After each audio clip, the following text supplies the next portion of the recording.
Hi friends, welcome back to my channel Harshita Vlogs 99. How are you all? Hope you are all doing good. Last వీడియోలో నేను తిరుపతి సుప్రభాత సేవ lucky tip గురించి video upload చేశాను నా ఛానల్లో. ఆ వీడియోకి అయితే మంచి రీచ్ వస్తుంది. మీలో ఎవరైనా ఆ వీడియో చూడకపోతే ఖచ్చితంగా వెళ్ళి చెక్ చేయండి. వీడియో అయితే ఖచ్చితంగా మీకు హెల్ప్ అవుతుంది. సో ఈ వీడియోలో మేము తిరుపతి కంటే ముందు కాణిపాకం వెళ్ళాము. అక్కడ వినాయకుడి దర్శనం చేసుకొని మళ్ళీ తిరుపతి రిటర్న్ అయ్యాము. ఈ వీడియోలో మీకు కాణిపాకం కంప్లీట్ వ్లాగ్, అక్కడ మాకు దర్శనము, ఇంకా చిన్న చిన్న టిప్స్, మన దర్శనం ఈజీగా అవ్వడానికి చిన్న చిన్న టిప్స్ కూడా ఈ వీడియోలో మీకు చెప్తాను. ఎవరైనా నా ఛానల్ ఫస్ట్ టైం చూస్తున్నట్టయితే సబ్స్క్రైబ్ చేసుకోండి, హర్షిత వ్లాగ్స్ 99. ఈ వీడియో నచ్చితే ఒక లైక్ చేయండి. సో వీడియోలోకి వెళ్ళిపోదాము. మేము నిజామాబాద్ నుంచి తిరుపతి బయలుదేరాము. రాయలసీమ ఎక్స్ప్రెస్. ఆఫ్టర్నూన్ 2:30కి ఉంటుంది ఆ ట్రైన్. ఎర్లీ మార్నింగ్ 6 o'clock వరకు మనం ఎగ్జాక్ట్లీ తిరుపతిలో డ్రాప్ అవుతాము. సో తిరుపతిలో డ్రాప్ అయ్యాక వెంటనే మనకైతే అక్కడ చాలా క్యాబ్స్ అవైలబుల్ ఉంటాయి. మనము కొంచెం బార్గెన్ చేసి మంచి ప్రైస్కి మనం మాట్లాడుకోవచ్చు. అట్లా మేము ఒక క్యాబ్ని అయితే మాట్లాడుకొని కాణిపాకం స్టార్ట్ అయ్యాము.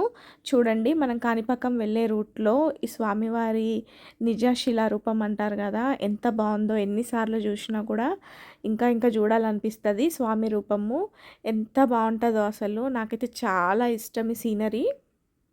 చూడండి, ఇట్లా మేము కాణిపాకం అయితే స్టార్ట్ అయిపోయాము. ఎగ్జాక్ట్లీ 7:30, 8 వరకు కాణిపాకంలో ఉన్నాము. అక్కడ మనకి 1 hour రూమ్స్ అని దొరుకుతాయి. ఏం లేదు, మనం తీసుకుంటాం కదా అవే రూమ్స్. టెంపుల్కి అపోజిట్లో రూమ్స్ ఉంటాయి కదా, అక్కడ 1 hourకి మాకు రూమ్ కావాలి అని అంటే మనకి తక్కువ ప్రైస్లోనే రూమ్ ఇస్తారు. మనం నైట్ అయితే ఉండం కదా అక్కడ. మేము మళ్ళీ తిరుపతికి వెళ్ళిపోవాలి కాబట్టి జస్ట్ ఫ్రెష్ అప్ కోసం రూమ్ తీసుకున్నాము. 300 రూపీస్కి 1 hour రూమ్ మాకు ఇచ్చారు. టెంపుల్కి అపోజిట్లో రూమ్ తీసేసుకొని ఫ్రెష్ అప్ అయ్యి టెంపుల్కి అయితే బయలుదేరాము 9 వరకు. అప్పుడు అక్కడ గణపతి నవరాత్రులు నడుస్తున్నాయి కాబట్టి బ్రహ్మోత్సవాలు జరుగుతున్నాయి. రష్ అయితే బ్రహ్మోత్సవాల్లో చాలా ఎక్కువ ఉంటారు. బట్ అవి కూడా టైమింగ్స్ ఉంటాయంట. మేము ఎర్లీగా వెళ్ళాం కాబట్టి మాకైతే రష్ ఎక్కువ లేదు. ఇక్కడ చూడండి, గరకమాలలు అమ్ముతారు విఘ్నేశ్వరుడికి. మనకు నచ్చితే కొనుక్కోవచ్చు. కొబ్బరికాయలు, గరక, ఇంకా అరటి పండ్లు, ఇవన్నీ 50 రూపీస్ ఆ కవర్కి. తర్వాత విఘ్నేశ్వరుడి దర్శనం అయితే చాలా బాగా జరిగింది. రష్ అయితే ఏం లేకుండే.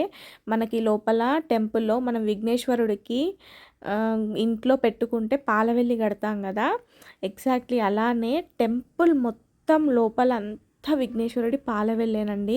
చూడ్డానికైతే ఎంత బాగా అనిపించిందో అసలు. చాలా బాగున్నాడు విఘ్నేశ్వరుడు, కాణిపాక వరసిద్ధి వినాయకుడు.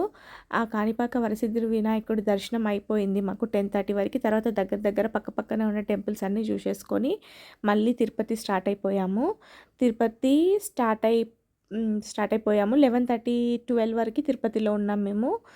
అప్పుడు మంగాపురం వెళ్ళి శ్రీ మంగమ్మ దర్శనం అయితే చేసుకున్నాము. మంగమ్మ వారి దర్శనం చేసుకున్నాము. అక్కడ కళ్యాణ వెంకటేశ్వర స్వామి ఉంటాడు కదా. నేనైతే ఫస్ట్ టైం వెళ్ళడం అక్కడికి.